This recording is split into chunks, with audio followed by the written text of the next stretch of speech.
కాంగ్రెస్ ప్రభుత్వం ఏర్పడి 13 నెలలు గడుస్తున్న ప్రజలను మాయ చేస్తూ మోసం చేస్తున్నారని, అర్హులందరికీ పథకాలు ఇస్తామని నేడు కొందరికి ఇస్తున్నారని ఆరోపించారు మాజీ మంత్రి ఎమ్మెల్యే హరీష్ రావు. సిద్దిపేట జిల్లా గజ్వేల్ ప్రజ్ఞాపూర్ మున్సిపల్ పాలకవర్గ అభినందన సభకు ముఖ్య అతిథిగా మాజీ మంత్రి హరీష్ రావు హాజరయ్యారు. ఈ సందర్భంగా మాట్లాడుతూ కేసీఆర్ గజ్వేల్ ప్రజల ఆశీస్సులతో స్వర్ణయుగంగా సుపరిపాలన అందించిన పాలక వర్గానికి అభినందనలు తెలిపారు. ప్రజల పక్షాన ప్రజల కోసం ప్రజలకు ఇచ్చిన హామీలు అమలు చేయాలని చెప్పి ఈ రోజు నేను డిమాండ్ చేస్తున్నా. ఏం చెప్పింది ఆ రోజు? 100 రోజుల్లో 6 గ్యారెంటీలు 100 రోజుల్లోనే అమలు చేస్తామన్నారు. కానీ ఇవాళ 400 రోజులైంది. 400 రోజులైనా మహాలక్ష్మి పథకం అక్క చెల్లెలకు 2500 రాలేదు. 400 రోజులైనా అవ్వాతాతలకు 4000 పింఛను రాలేదు. 400 రోజులైనా పేదలకు ఇల్లు రాలేదు. 400 రోజులైనా విద్యార్థి భరోసా కార్డు ఈ రోజు కూడా రాలేదు.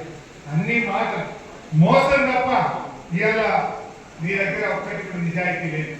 ఎంతసేపు ఆత్మస్తుతి, ప్రతిపక్షాల మీద నిజ తప్ప నీ మాటల్లో నిజాయితీ లేదు. రేవంత్ రెడ్డి 400 రోజులైనా కనీసం 4 పథకాలు కూడా సరిగ్గా అమలు చేయని ప్రభుత్వం ఇవాళ కాంగ్రెస్ ప్రభుత్వం. అన్ని మోసాలు. 15 ఆగస్టు రుణమాఫీ అని మోసం చేసి 26 జనవరికి 4 పథకాలని మొండి చేయిస్తుంది. ఇంతకు మించి ఏమైనా జరిగిందా? 400 రోజుల నీ పాలనలో 400 మంది రైతులు ఆత్మహత్య చేసుకున్నారు. ఆత్మహత్యలు పెరిగినాయి. రైతుల ఉసురు పోసుకున్నావు తప్ప ఇంకోటి లేదు. ఇవాళ కొడంగల్ ఎందుకు మాట్లాడుతున్నావు? నేను ఉద్ధరించేదా కొడంగల్ అంటే ఏం ఉద్ధరించినావు? గిరిజనులు పాపం లంబడోళ్ళ భూములను, మా భూములు వద్దు తీసుకోవద్దు అంటే వాళ్ళ మీద కేసులు పెట్టి రైతుల్ని అరెస్ట్ చేసినావు కదా. ఏమన్నావు? తొంటలు గుడ్లు పెట్టని భూములు అన్నావు. ఒక అమ్మాయి మాట్లాడింది, ఒక ఎస్టీ అమ్మాయి, బంగారం వాళ్ళ పంట పట్టుకున్న రేవంత్ రెడ్డి ఈ పొలశాల చూడు, ఈ తొండలు గుడ్లు పెట్టని భూముల పచ్చని పొలాల చూడు అని చెప్పి ఒక అమ్మాయి రేవంత్ రెడ్డి పొలాల పాపం ప్రశ్నించిన పాపానికి రేవంత్ రెడ్డి పగబెట్టి ఆ రైతుల్ని జైల్లో పెట్టి బేడీ వేసినటువంటి చరిత్ర ఈ రేవంత్ రెడ్డి కాంగ్రెస్ పార్టీ. నువ్వు రైతులకు బేడీ వేసి పాపం కూడా కట్టుకున్నావు. ఇంకా పెద్ద కోడంగల్కి నేను చేయొద్దా అనేదో రేవంత్ రెడ్డి మాట్లాడుతున్నాడు. ఏం చేసినావు?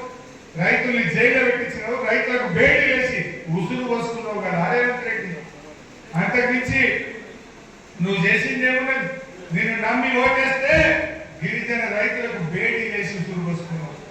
ఇంకేదో మాట్లాడుతుండు, నా తమ్ముడు గొప్పోడు, నా తమ్ముడు ఏ పదవి లేకుండా సేవ చేస్తున్నట్టు. నీ తమ్ముడు ప్రజలకు సేవ చేయమంటే కలెక్టర్లతో సల్యూట్లు కొట్టించుకోవడం సేవలా? మరి కలెక్టర్ ఒక రాజ్యాంగేతర శక్తిగా అధికారుల మీద పెద్దలు చెలాయిస్తూ కలెక్టర్లతో సల్యూట్ కొట్టించుకోవడం ఇది మంచి పద్ధతి అని నేను అడుగుతా ఉన్నాను. ఇదా కలెక్టర్లతో చూస్తలేవా? వీడియోలు సోషల్ మీడియాలో వస్తలేవా? వంగి కలెక్టర్లతో దండాలు పెట్టించుకుంటుంది కదా అని తమ్ముడు, సల్యూట్లు కొట్టించుకుంటుంది కదా అని తమ్ముడు. ఇలా ప్రజలకు సేవ చేయడం అంటే అని చెప్పి ఈ రోజు నేను రేవంత్ రెడ్డి గారిని అడుగుతా ఉన్నాను. ఈరోజు ఈ రేవంత్ రెడ్డి గారు కేవలం మాటలు తప్ప ఇచ్చిన ఏ ఒక్క హామీ కూడా ఈరోజు అమలవుతున్న పరిస్థితి లేదు. మెడికల్ కాలేజ్ పెట్టుకోవద్దా? ఎవరు పెట్టుకోవద్దా? అసలు 58 సంవత్సరాలు ఈ రాష్ట్రాన్ని పరిపాలించిన కాంగ్రెస్ తెలుగుదేశం పార్టీలు ఈ తెలంగాణకి ఇచ్చిన 5 మెడికల్ కాలేజీలు.